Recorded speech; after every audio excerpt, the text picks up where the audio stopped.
مفتی ابرار صاحب کے بیانات سننے کے لیے مفتی صاحب کے آفیشیل چینل مفتی ابرار صاحب فلاحی آفیشیل کو سبسکرائب کریں۔ اعوذ باللہ من الشیطان الرجیم بسم اللہ الرحمن الرحیم عسى ربكم أن يرحمكم وإن عدتم عدنا وجعلنا جهنم للكافرين حصيرا إن هذا القرآن يهدي للتي هي أقوم ويبشر المؤمنين الذين يعملون الصالحات أن لهم أجرا كبيرا وأن الذين لا يؤمنون بالآخرة أعتدنا لهم عذابا أليما ويدعو الإنسان بالشر دعاءه بالخير وكان الإنسان عجولا صدق الله العظيم۔ امید ہے کہ تمہارا پروردگار تم پر رحم کرے، اور اگر تم دوبارہ اپنی روش پر لوٹو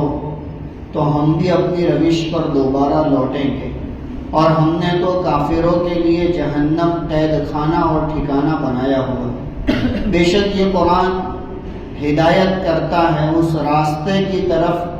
جو بہت زیادہ سیدھا ہے، اور بشارت سناتا ہے مومنین کو اور ان لوگوں کو جو اچھے اعمال کرتے ہیں اس بات کی کہ بے شک ان کے لیے بڑا اجر ہے، اور بے شک وہ لوگ جو ایمان نہیں لاتے ہیں آخرت کے دن پر ہم نے ان کے لیے دردناک عذاب تیار کر رکھا ہے۔ اور انسان کی یہ خاصیت ہے کہ وہ شر اور برائی کو اسی طرح طلب کرتا ہے، اسی طرح مانگتا ہے جیسے کہ وہ خیر کو طلب کرتا ہے اور مانگتا ہے، اور انسان تو ہے ہی جلد باز۔ یہ سورہ بنی اسرائیل کی 8ویں، 9ویں اور 10ویں آیت کریمہ ہے۔ ان آیات میں اللہ تبارک و تعالی نے قرآن کریم کی حقانیت کو ذکر کیا۔ اصل میں سورت کے آغاز میں اللہ تبارک و تعالی نے معراج کے واقعے کو ذکر کیا، اور معراج کا واقعہ جس طرح رسول اللہ صلی اللہ علیہ وسلم کی خصوصیت ہے، اسی طرح قرآن پاک بھی رسول اللہ صلی اللہ علیہ وسلم کی خصوصیت۔ اور اوپر اللہ تبارک و تعالیٰ نے بنی اسرائیل کے باب میں موسیٰ علیہ السلام کو تورات دینے کا تذکرہ فرمایا کہ ہم نے موسیٰ کو تورات عطا فرمائی، اور اس میں ان کے لیے ہدایت کی باتیں تھیں، اور وہ سراپا ان کے لیے ہدایت تھی، تو لہذا تورات کا سراپا ہدایت ہونا، تورات جیسی کتاب کا سراپا ہدایت ہونا۔ اور پھر اس کے بعد اللہ تبارک و تعالیٰ نے حضرت نوح علیہ السلام کا تذکرہ کر کے ان کی شکر گزاری کو ذکر کیا، ان کے شاکر ہونے کو ذکر کیا،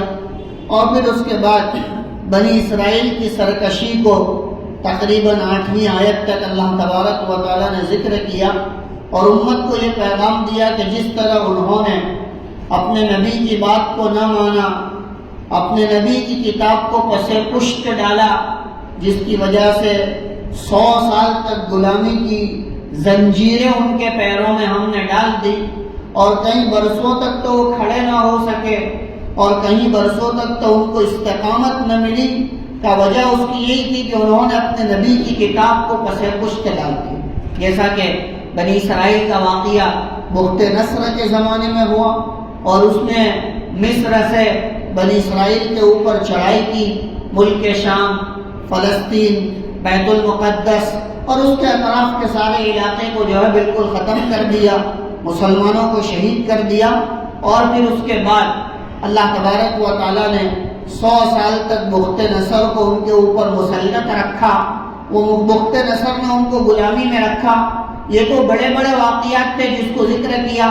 کہا کہ بیت المقدس اور اس کے اطراف کے اندر تقریباً 6 واقعات وجود میں آئے ہیں۔ جس طرح بخت نصر ان کے اوپر مسلط ہوا، جالوت نامی بادشاہ بھی ان کو مسلط ہوا اور اس نے بھی ان کو غلامی کے اندر رکھا۔ اللہ تبارک و تعالی ان واقعات کو ذکر کرنے سے کوئی قصے کہانیاں سنانا نہیں چاہتے ہیں، بلکہ اللہ تبارک و تعالی مجھے آپ کو قیامت تک آنے والی امت کو یہ پیغام دے رہے ہیں کہ جس طرح انہوں نے اپنے نبی کی کتاب کو پس پشت ڈال دیا، اپنے نبی کی تعلیمات کو چھوڑ دیا، ان کے ساتھ روگردانی کی، یہاں تک کہ نبیوں کو قتل کر دیا، تب بھی اللہ تبارک و تعالیٰ نے ان کو چلایا اور ایک مدت تک ظالم بادشاہوں کے تسلط میں رکھنے کے بعد پھر اللہ نے ان کو آزادی عطا فرمائی اور پھر خوشحالی عطا فرمائی۔ لہذا تمہیں بھی چاہیے کہ تم اس کتاب کو مضبوطی سے پکڑو اور اپنے پیغمبر کی تعلیمات کو مضبوطی سے پکڑو، یہ ہدایت کی کتاب ہے۔ لہذا آج کی آیات میں اللہ تبارک و تعالیٰ انہی کا تذکرہ فرماتے ہیں، لہذا فرمایا ان ھذا القرآن یہدی للتی ہی اقوم، بے شک یہ قرآن ہدایت کرتا ہے ایسے راستے کی طرف جو بہت زیادہ سیدھا ہے۔ اقوم کا لفظ اللہ تبارک و تعالیٰ نے استعمال کیا۔ اقوم ایسے راستے کو کہا جاتا ہے جو بہت زیادہ سیدھا ہو، خطرات سے محفوظ ہو، آدمی آسانی کے ساتھ اپنی منزل مقصود تک پہنچ جائے، تو کہا ایسا راستہ اللہ تبارک و تعالیٰ نے قرآن کے ذریعے سے لوگوں کو بتلایا۔ لہذا فرمایا ان ھذا القرآن یہدی للتی ہی اقوم، بے شک یہ قرآن ہدایت کرتا ہے ایسے راستے کی طرف جو سراپا سیدھا ہے۔ عام طور پر ہماری یہ بڑی کمزوری رہی ہے کہ ہم نے اللہ کی کتاب کو صرف تلاوت کی کتاب سمجھا، اور اسی طرح ہم نے اللہ کی کتاب کو صرف تعویذ اور گنڈے کی کتاب سمجھا۔ بعض مجمع تو وہ ہے کہ جو سال میں ایک ہی مرتبہ اس کو کھولتا ہے اور پھر پورے سال تک اس کی طرف توجہ نہیں کرتا، اور بعض مجمع ایسا ہے کہ جو توجہ تو کرتا ہے لیکن جیسا اس کتاب کے ساتھ ہمارا تعلق ہونا چاہیے، جیسا رشتہ ہمارا اس کتاب کے ساتھ مضبوط ہونا چاہیے، کہا کہ ایسا رشتہ ہمارے ساتھ مضبوط نہیں ہے۔ کہا کہ یہ صرف تلاوت کی کتاب نہیں ہے، یہ صرف سننے کی کتاب نہیں ہے، بلکہ اللہ تبارک و تعالیٰ فرماتے ہیں کہ یہ ایک ایسی کتاب ہے کہ جو لوگوں کو ہدایت عطا فرماتی ہے، کہ اللہ نے اس کتاب کے ذریعے سے ہدایت کو مقدر کیا ہے۔ اس کا سننا، اس کا پڑھنا، اس کو اپنی زندگیوں میں اتارنا، اس کو دل کی جو ہے وہ گہرائیوں کے ساتھ اس پر عمل کرنا، یہ ساری کی ساری چیزیں آدمی کو ہدایت کی طرف لے جاتی ہے۔ لہذا فرمایا کہ ان ھذا القرآن یہدی للتی ہی اقوم، بے شک یہ قرآن ہدایت کرتا ہے ایسے راستے کی طرف جو بہت زیادہ سیدھا ہے۔ تاریخ کے اندر لوگوں کے واقعات نقل کیے گئے ہیں کہ اللہ تبارک و تعالیٰ نے اس کتاب کے ذریعے سے ہدایت عطا فرمائی، اور ایسے لوگ جو عربی کے اندر ایسی مہارت رکھتے تھے کہ ان کا کوئی ثانی نہیں تھا، کہ عربی کے اندر ایسی زبردست مہارت رکھنے والے کہ ان کے جیسا عربی کوئی بول نہ سکے، لہذا ایک آدمی کو آمادہ کیا، تیار کیا جو بہت زیادہ پاورفل عربی بولنے والا تھا۔ کہا کہ تم قرآن جیسی کتاب لکھو اور قرآن جیسی آیتیں جو ہے وہ تیار کرو۔ لہذا وہ اپنے آپ کو ایک کمرے میں محفوظ کر گیا اور 6 مہینے تک اس میں بیٹھے رہا، کہیں بھی باہر نہیں نکلتا تھا، بس اپنی ساری کی ساری توجہ کو اسی کی طرف مرکوز کر دیا کہ میں ایک ایسی کتاب کو لکھوں، میں ایسا اوراق تیار کروں کہ مسلمانوں کے درمیان اس کو چلا دیا جاوے اور مسلمان اس کے ذریعے سے گمراہ ہو جاوے اور ہمارا کام آسان ہو جاوے۔ لہذا 6 مہینے تک بیٹھے رہنے کے بعد اس نے ڈھیر سارے اوراق لکھ دیے، تیار کر دیے، اور اوراق کے ڈھیر، ورقوں کے ڈھیر اس کے کمرے کے اندر موجود تھے، تاکہ 6 مہینے کے بعد جب وہ باہر نکلا اور راستے سے گزر رہا تھا کہ ایک عرب لڑکی، وہاں کے رہنے والی ایک چھوٹی سی معصوم بچی کہا کہ 12ویں پارے کی ایک آیت پڑھ رہی تھی جس میں اللہ تبارک و تعالیٰ نے حضرت نوح علیہ السلام کی کشتی کا ذکر کیا ہے اور اس قوم پر اللہ کی طرف سے جو پانی کا عذاب آیا ہے اس کو ذکر کیا ہے. تو اللہ تبارک و تعالیٰ کا انداز جو ہے وہ اتنا عجیب و غریب انداز ہے کہ جب اس نے وہ آیت سنی کہ قیل یا ارض ابلعی ماءکی ویا سماء اقلعی وغیض الماء وقضی الامر واستوت علی الجودی وقیل بعدا للقوم الظالمین. کہا کہ ہم اس کی جو ہے وہ اونچائی کو، یہ کلام پاک کی اس آیت کی رفعت کو ہم نہیں سمجھ سکتے، اس لیے کہ ہم لوگ تو عجمی لوگ ہیں. ہم اس کا زیادہ سے زیادہ ترجمہ سمجھ سکتے ہیں کہ اللہ تبارک و تعالیٰ اس آیت میں یوں کہہ رہے ہیں کہ ہم نے حکم دیا زمین کو کہ وہ اپنا پانی ابل دے، تو زمین اپنا پانی جو ہے وہ ابلنے لگی. ایسا پانی ابلنے لگی تو ان کے گھروں کے اندر جو تنور لگے ہوئے تھے کہا کہ اس سے بھی پانی نکلنے لگا، آسمان سے بھی پانی نکلنے لگا، پہاڑوں نے بھی پانی جو ہے وہ چھوڑ دیا جس کی وجہ سے وہ سارے کے سارے غرق ہو گئے، ڈوب گئے. لیکن اس کی جو بلاغت ہے، کہا کہ جب ایک چھوٹی سی معصوم بچی نے یہ آیت کریمہ پڑھی تو وہ حیران رہ گیا، اس کو سن کر حیران رہ گیا اور اس نے آ کر اپنے سارے ورقوں کو پھاڑ دیا اور پھاڑ کر اس کو چھوڑ دیا اور کہا کہ اب میں قرآن لکھنے کا ارادہ نہیں رکھوں گا. لہذا آگے چل کر اس نے اسلام قبول کیا. تو کہا کہ یہ قرآن کی تاثیر ہے کہ اس کے دشمنوں کو اللہ تبارک و تعالیٰ ہدایت دیتے ہیں. وہ لوگ جو اس میں کھوڑ کھاپڑ نکالنے آتے ہیں وہ ہدایت پا کر جاتے ہیں. لہذا اللہ تبارک و تعالیٰ فرماتے ہیں کہ ان ھذا القرآن یہدی للتی ہی اقوم، بے شک یہ قرآن ایک ایسا راستہ دکھلاتا ہے جو بہت زیادہ سیدھا ہے. ایسے تو بہت واقعات ہیں کہ جو قرآن کریم کے سننے کی وجہ سے، قرآن کریم کے پڑھنے کی وجہ سے، قرآن کریم کی تلاوت کی وجہ سے بھول میں تلاوت سن لی، اللہ نے ہدایت دے دی اور ایمان میں داخل ہو گیا. لہذا ہم بھی اللہ تبارک و تعالیٰ سے مانگے کہ اللہ یہ ہدایت کی کتاب ہے جو آپ نے ہمیں عطا فرمائی ہے نبی پاک صلی اللہ علیہ وسلم کے واسطے سے، اللہ اس کی ہر آیت سے ہمیں بھی ہدایت عطا فرما اور اس کی ہر آیت کے جزو سے ہمیں بھی ہدایت کی توفیق عطا فرما. لہذا اللہ تبارک و تعالیٰ فرماتے ہیں ان ھذا القرآن، بے شک یہ قرآن یہدی للتی ہی اقوم، ہدایت کرتا ہے ایسے راستے کی طرف جو سراپا سیدھا ہے. وَيُبَشِّرُ الْمُؤْمِنِينَ، اور بشارت سناتا ہے مومنین کو، الَّذِينَ يَعْمَلُونَ الصَّالِحَاتِ، جو لوگ اچھے اعمال کرتے ہیں. کہ مومنین میں بھی وہ لوگ جو نمازوں کا اہتمام کرتے ہیں، اچھے اعمال کرنے والے ہیں، عبادت گزار ہے، کیا بشارت سناتا ہے ان کو؟ ان لہم اجرا کبیرا، بے شک ان کے لیے بڑا اجر ہے. یہ کون کہہ رہا ہے؟ اللہ تبارک و تعالیٰ کہہ رہے ہیں کہ جو پروردگار ساتوں زمین ساتوں آسمان کا بادشاہ ہے، کائنات اس کے قبضے میں ہے، وہ اللہ یوں کہہ رہا ہے کہ ان لہم اجرا کبیرا، بے شک ان کے لیے بڑا اجر ہے. جب اللہ بڑا اجر کہے تو کتنا بڑا اجر ہو،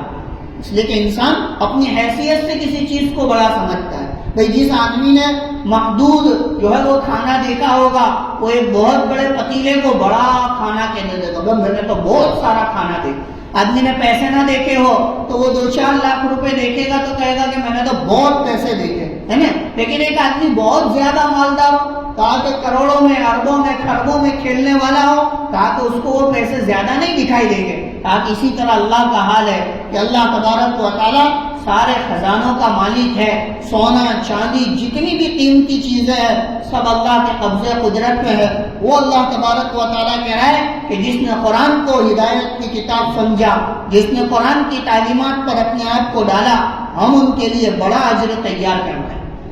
ہم ان کے لیے بڑا اجر تیار کر رہے ہیں. اور وہ یہ ہے جس طرح ہمارے لیے اللہ تبارک و تعالیٰ نے اتاری ہے تاکہ بنی اسرائیل کے لیے بھی ہے کہ تمہاری ذمہ داری ہے کہ اب تم اس قرآن پر ایمان لاؤ. تاکہ یہود کو اللہ تبارک و تعالیٰ اس آیت کے ذریعے سے خطاب کر رہا ہے کہ تمہارے نبی کی کتاب ان کے زمانے تک، تورات ان کے زمانے تک تھی، تاکہ اب اس کی وہ حیثیت نہیں رہی جو موسیٰ علیہ السلام کے زمانے میں تھی. تاکہ انجیل حضرت عیسیٰ علیہ السلام کے زمانے کی کتاب تھی، لہذا اس کا وہ مقام اس زمانے تک رہا. اگر آج تم ہدایت چاہتے ہو تو اس قرآن کو لازم پکڑو، اس کی تعلیمات پر اپنے آپ کو چلاؤ۔ اللہ تبارک و تعالیٰ اس کے ذریعے سے بنی اسرائیل کو یعنی یہود و نصارہ کو بھی خطاب کر کے کہتے ہیں، جس طرح اللہ تبارک و تعالیٰ نے اپنے کلام میں بعض جگہ مشرکین کو خطاب کیا، کافروں کو خطاب کیا، اللہ تبارک و تعالیٰ یہاں یہود و نصارہ کو بھی کہہ رہے کہ ان ھذا القرآن، بے شک یہ کتاب قرآن ہدایت کرتی ہے ایک ایسے راستے کی طرف جو سراپا سیدھا ہے۔ یعنی یہود و نصارہ کو کہا جاتا ہے کہ اگر تم ہدایت چاہتے ہو، راہ راست پر آنا چاہتے ہو تو اللہ کی اس کتاب کو لازم پکڑو، یعنی اس کی تعلیمات پر اپنی زندگیوں کو ڈالو اور اپنی کتابوں کو رکھ دو۔ وَيُبَشِّرُ الْمُؤْمِنِينَ الَّذِينَ يَعْمَلُونَ الصَّالِحَاتِ أَنَّ لَهُمْ أَجْرًا كَبِيرًا، اور بے شک ان مومنین کو بشارت سناتی ہے یہ کتاب جو اچھے اعمال کرتے ہیں، ان لہم اجرا کبیرا، کہ بے شک ان کے لیے بڑا اجر ہے۔ اور وہ لوگ جو ایمان نہیں لاتے ہیں، نبی کی بات کو نہیں مانتے ہیں، اللہ کی کتاب کو ہدایت کی کتاب نہیں سمجھتے ہیں، ان کے لیے بھی اللہ تبارک و تعالیٰ آگے وعید فرما رہے ہیں کہ وَأَنَّ الَّذِينَ لَا يُؤْمِنُونَ بِالْآخِرَةِ أَعْتَدْنَا لَهُمْ عَذَابًا أَلِيمًا، بے شک وہ لوگ جو ایمان نہیں رکھتے ہیں آخرت پر یا ایمان نہیں لاتے ہیں آخرت پر، ہم نے ان کے لیے دردناک عذاب تیار کر رکھا ہے۔ لہذا تمہاری ذمہ داری بنتی ہے کہ تم اللہ کی اس کتاب کو ہدایت کی کتاب سمجھو اور اس کو اپنی زندگیوں کے اندر داخل کرو، ورنہ اگر تم اس کو ہدایت کی کتاب نہیں سمجھو گے تو اللہ تبارک و تعالیٰ تم کو اس کے ذریعے سے ہدایت نہیں دے گا اور ان لوگوں میں داخل کر دے گا جو آخرت کے دن پر ایمان نہیں رکھتے ہیں، اور ان کے لیے اللہ تبارک و تعالیٰ نے دردناک عذاب تیار کر رکھا ہے۔ لہذا اللہ تبارک و تعالیٰ نے ان آیات کے اندر قرآن کریم کی حقانیت کو ذکر کیا۔ اللہ سے دعا ہے اللہ تبارک و تعالیٰ اس کتاب سے ہم سب کو سراپا ہدایت نصیب فرمائے، اس کی ہر آیت سے اللہ ہمیں ہدایت کے درجوں پر چڑھنے کی توفیق عطا فرمائے، اس کے ہر حرف سے اللہ ہدایت کی سیڑھیوں پر ہمیں گامزن فرماوے اور ہمیں بھی یہ موت تک قرآن کریم سے عشق اور تعلق نصیب فرماوے۔ وآخر دعوانا ان الحمد للہ رب العالمین۔